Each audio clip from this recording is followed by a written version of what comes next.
Hiao.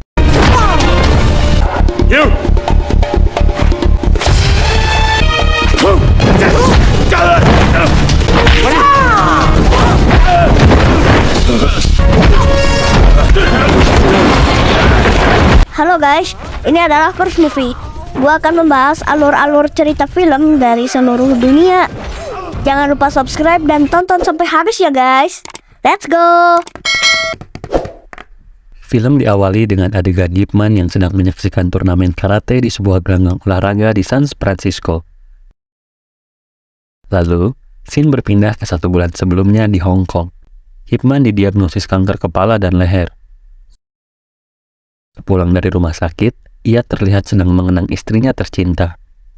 Dan film pun dimulai.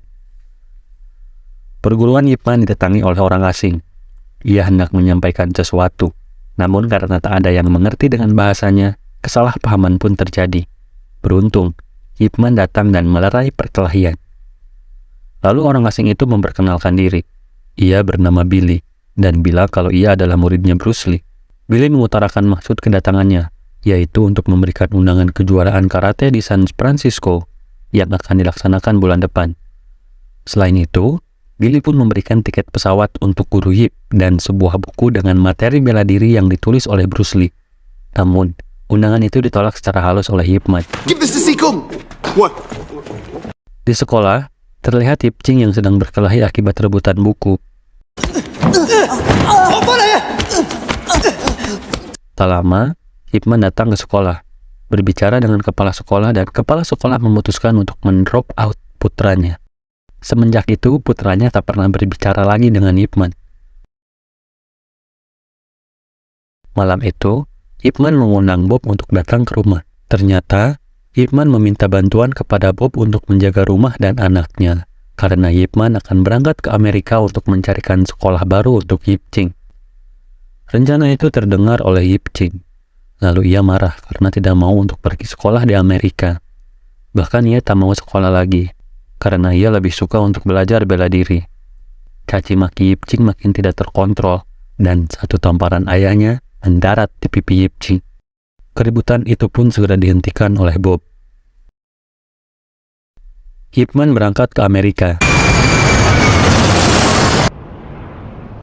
Sesampainya di sana, ia disambut oleh Tuan Khan, yang saat ini bertugas di Amerika. Ip Man segera dibawa ke Asosiasi Kebijakan Cina untuk meminta surat rekomendasi sebagai salah satu syarat putranya agar bisa sekolah di sana. Oleh Tuan Khan, Ip Man diperkenalkan kepada guru yang tergabung dalam AKC. Sebelum mengutarakan maksudnya, Ketua AKC, Guruan meminta bantuan kepada Ip Man untuk membimbing Bruce Lee muridnya. Karena saat ini ia membuka perguruan kungfu yang memperbolehkan orang asing selain Cina untuk bergabung di dalamnya. Menurut Guruan, ini sudah menyalahi aturan dan tradisi kungfu Cina. Tentu saja, Tuan Yip membela muridnya itu. Akibat perbedaan pendapat ini, Ip Man gagal mendapatkan surat rekomendasi, lalu terjadi sedikit keributan.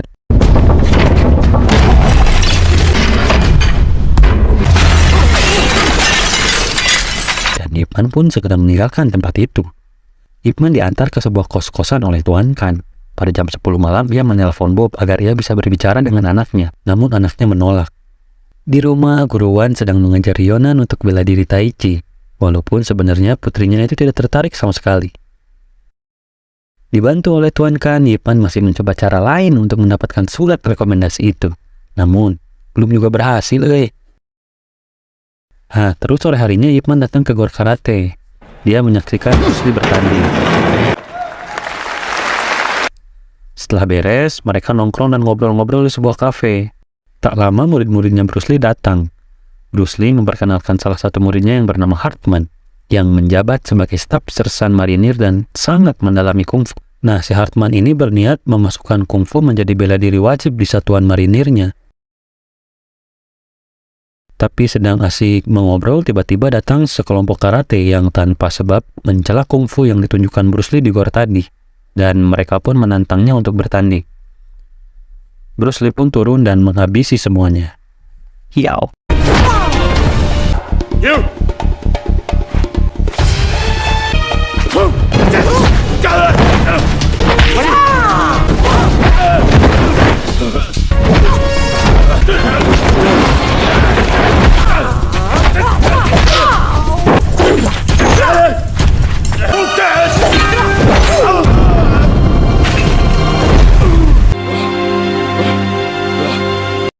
Selanjutnya, Ip Man mendatangi salah satu calon sekolah untuk anaknya nanti.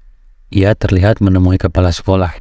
Namun, karena dokumen persyaratannya belum lengkap, ia tidak bisa mendaftarkan anaknya di sana. Ternyata, si Yonan juga bersekolah di sana. Dia terlihat sedang berlatih cheerleader dan terpilih menjadi salah satu penampil untuk acara tengah semester. Namun, ada satu murid bule yang tak suka dengan terpilihnya Yonan. Gadis bule itu bernama Becky. Sepulang sekolah, Yonan dicegat oleh gengnya Becky. Becky terus menghina dan merendahkan Yonan. Ketika mendekati gerbang, Yonan dihadang oleh 5 orang laki-laki suruhan si Becky. Ia pun dibully dengan kekerasan dan yang paling parah, rambutnya sampai dipotong oleh anak-anak berandal itu.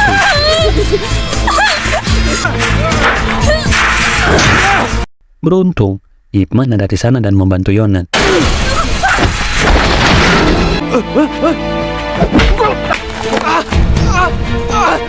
Ip Man mengantar Yonan pulang ke rumahnya. Tuan Wan melihat wajah Yonan babak belur. Ia langsung memarahi Yonan karena menuduhnya telah berkelahi dan berbuat onar lagi.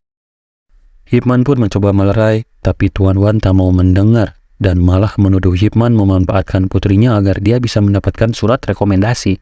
Tuan Wan pun menuntut Ip Man agar menyelesaikan ini secara adat dan mereka pun bertarung.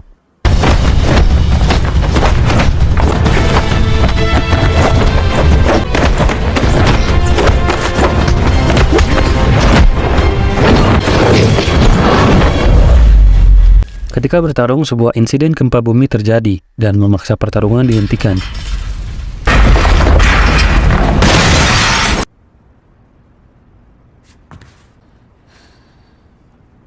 Kemudian, Ip Man pun pergi. Sepulang dari sekolah, Becky segera mengadu kejadian ini ke ibunya. Ibunya segera menelpon dan melapor kepada ayahnya yang ternyata seorang polisi imigrasi. Selanjutnya, scene memperlihatkan para marinir yang sedang berlatih. Di salah satu sudutnya terlihat beberapa prajurit yang sedang berlatih karate. Di sana, terlihat juga Sersan Hartman yang sedang membawa samsak Wing Chun ke tempat latihannya. Salah satu staf menanyakan benda apa ini, dan Hartman menjelaskan bahwa ini adalah boneka kayu Wing Chun, alat bantu untuk latihan kungfu. Tapi penjelasan itu malah diremehkan oleh seseorang bernama Sersan Gani. Hartman yang tidak terima terus membela bahwa kungfu adalah salah satu bela diri yang terbaik, dan untuk membuktikan kata-katanya itu, Sersan Marinir menantang Hartman untuk melawan Colin, pelatih karate marinir itu. Jika Hartman menang, maka ia diizinkan untuk menaruh samsak Wing Chun-nya di pangkalan.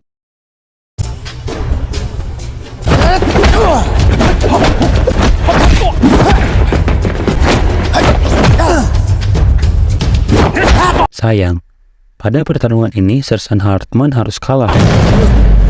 Dan karena kekalahannya itu, maka tentara yang berasal dari Cina harus berlari sebanyak 3 keliling dan samsak Wing Chun-nya pun diduruk. Ketika sedang santai di kosannya, tiba-tiba guru Ip Man didatangi oleh Yonan. Ia memberinya surat rekomendasi yang ia palsukan. Namun Ip Man segera merobeknya dan menasihati Yonan bahwa itu adalah perbuatan yang tidak baik. Yonan pun di situ curhat tentang kegalauannya yang terus dipaksa berlatih Tai Chi, padahal ia tak menyukainya. Hal itu tentu menampar Ip Man yang melakukan hal sama kepada anaknya. Ayahnya Becky telah sampai di rumah untuk membereskan masalah anaknya.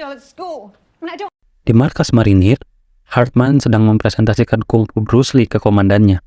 Presentasinya itu mendapat ulasan positif.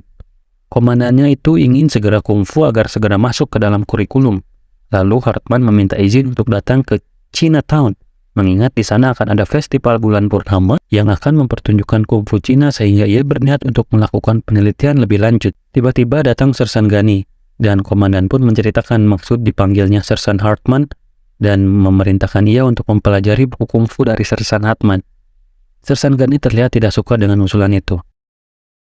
Sersan Gani memanggil Colin yang sedang melatih. Ia mengatakan bahwa Sersan Hartman telah berhasil memunjuk komandan untuk menyetujui kungfu masuk ke dalam kurikulum karena mengatakan bahwa kungfu jauh lebih baik daripada karate. Di Chinatown, terlihat festival bulan purnama sedang berjalan.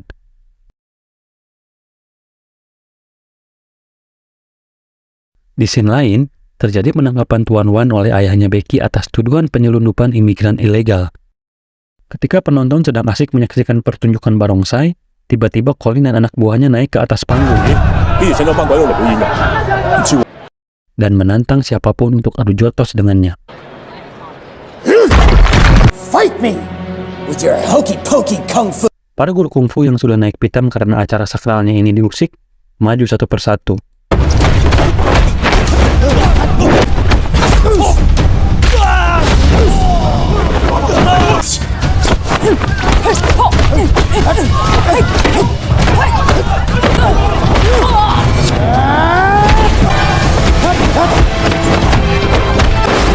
Kali ini si Colin mulai kewalahan melawan tangan Wing Chun guru Ip Man.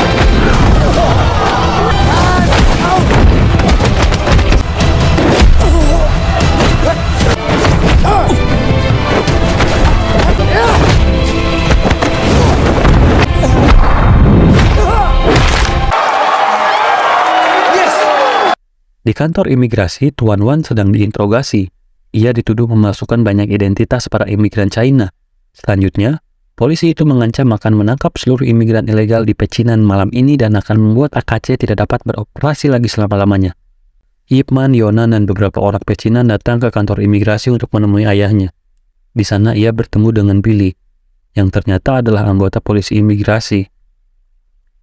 Billy mengatakan tidak tahu apa yang terjadi dengan ayahnya, tapi ia memberitahu Ip Man agar memerintahkan penduduk pecinan untuk pergi sementara dari sana, karena polisi imigrasi akan datang dan menangkap mereka malam ini. Sementara itu, Sersan Gani bertolak menuju Chinatown. Ia masuk ke rumah Tuan Wan untuk mencari orang yang telah membuat babak belur si Colin. Namun, karena tidak ada, ia melampiaskannya kepada para guru yang kebetulan sedang berada di situ.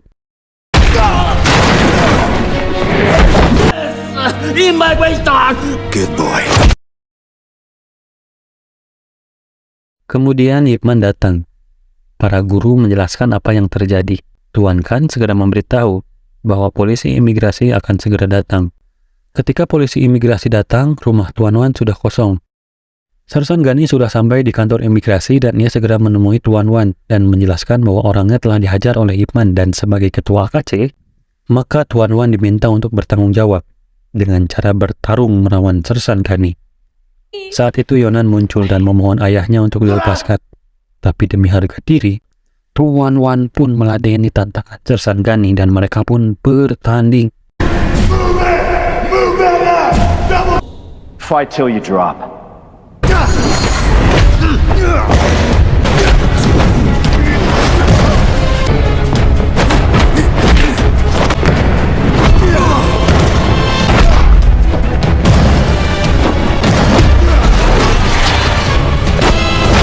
Tuan Wan tak berdaya melawan Sersan Gani.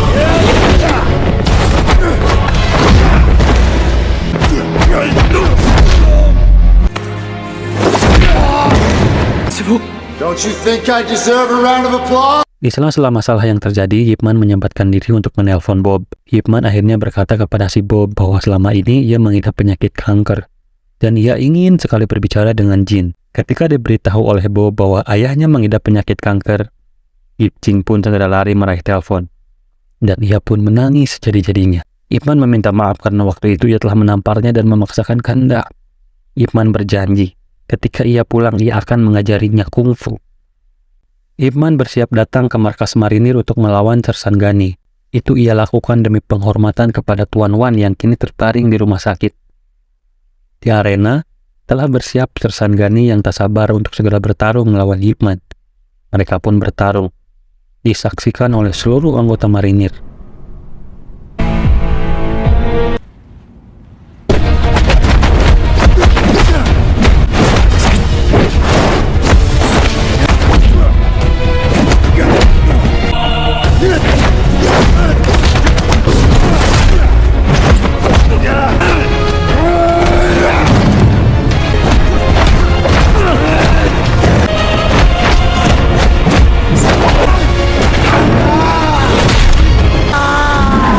Sharingan pun berhasil ditumbangkan oleh tangan Wing Chun guru Ip Man.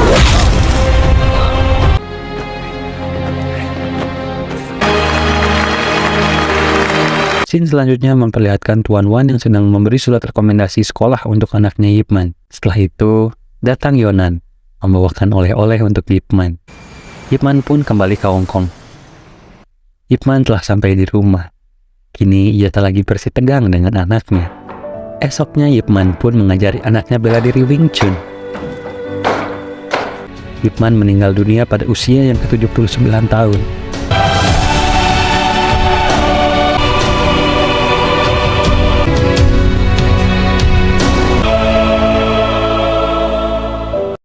Di scene terakhir, terlihat Bruce Lee yang datang ke upacara pemakaman gurunya itu. Ia pun memberikan penghormatan terakhirnya. Dan film pun tamat.